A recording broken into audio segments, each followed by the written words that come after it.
നാരീശക്തി സംരക്ഷണം മുദ്രാവാക്യമായി ഉയർത്തിയ ബിജെപിക്ക് കർണാടകയിലെ JDS എംപിയും മുൻ പ്രധാനമന്ത്രി ദേവഗൌഡയുടെ പൗത്രനുമായ പ്രജ്വൽ രേവണ്ണയുടെ ലൈംഗിക പീഡന കേസ് തലവേദനയാകുന്നു.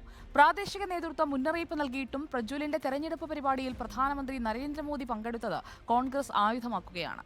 മെയ് 7-ന് 14 മണ്ഡലങ്ങളിൽ വോട്ടെടുപ്പ് നടക്കാനിരിക്കെ കർണാടകയിൽ NDAക്ക് സെക്സ് ടേപ്പ് വിവാദം വലിയ പ്രതിസന്ധിയാണ് സൃഷ്ടിച്ചിരിക്കുന്നത്.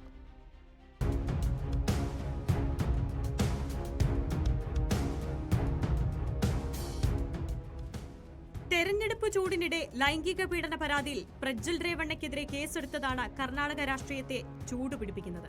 ജനതാദൾ എസ് ദേശീയ അധ്യക്ഷൻ ദേവഗൌഡയുടെ മകനും MLAയുമായ HD രേവണ്ണ, രേവണ്ണയുടെ മകനും ഹാസൻ MPയുമായ പ്രജ്വൽ രേവണ്ണ എന്നിവർക്കെതിരെയുള്ള കേസിൽ പ്രത്യേക സംഘത്തിന്റെ അന്വേഷണം തുടരുകയാണ്.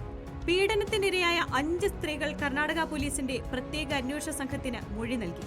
അശ്ലീല വീഡിയോകൾ ഫോറൻസിക് പരിശോധനയ്ക്ക് കൈമാറിയിട്ടുണ്ട്. ഹാസനിലെ വോട്ടെടുപ്പ് പൂർത്തിയായതിന് പിന്നാലെ ജർമ്മനിയിലേക്ക് കടന്ന പ്രജ്വലിനെ തിരിച്ചെത്തിക്കാൻ നീക്കം തുടങ്ങി. ഒട്ടേറെ സ്ത്രീകൾ ഉൾപ്പെട്ട ആയിരക്കണക്കിന് അശ്ലീല വീഡിയോകൾ പുറത്തു വന്നതോടെ പ്രജ്വലിനെ നേതൃത്വം സസ്പെൻഡ് ചെയ്തിരുന്നു. അന്വേഷണ റിപ്പോർട്ടിന്റെ അടിസ്ഥാനത്തിൽ തുടർ നടപടി സ്വീകരിക്കുമെന്നും കുറ്റക്കാരനെന്ന് തെളിഞ്ഞാൽ പാർട്ടിയിൽ നിന്നും പുറത്താക്കുമെന്നുമാണ് നേതൃത്വം പറയുന്നത്. നേരത്തെയും സമാനമായ വീഡിയോകൾ പുറത്തു വന്നിരുന്നെങ്കിലും പോലീസ് നടപടിയെടുത്തിരുന്നില്ല.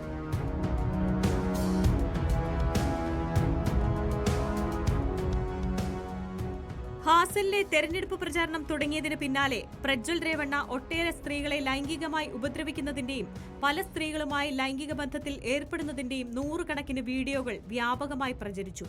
മിക്ക വീഡിയോകളും പ്രജ്വൽ തന്നെ സ്വന്തം മൊബൈൽ ഫോണിൽ പകർത്തി പിന്നീട് ലാപ്ടോപ്പിലേക്ക് മാറ്റി സൂക്ഷിച്ചിരുന്നതാണ്.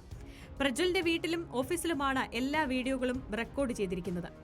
കർണാടക പോലീസ് പിടിച്ചെടുത്ത ഒരു പെൻഡ്രൈവിൽ മാത്രം 2976 വീഡിയോകൾ ഉണ്ടായിരുന്നു. ബംഗളൂരുവിലെയും ഹാസനിലെയും വീടുകളിലെ സ്റ്റോർ റൂമുകളിലാണ് കൂടുതൽ വീഡിയോകളും റെക്കോർഡ് ചെയ്തതെന്ന് പ്രാഥമിക അന്വേഷണത്തിൽ കണ്ടെത്തിയിട്ടുണ്ട്.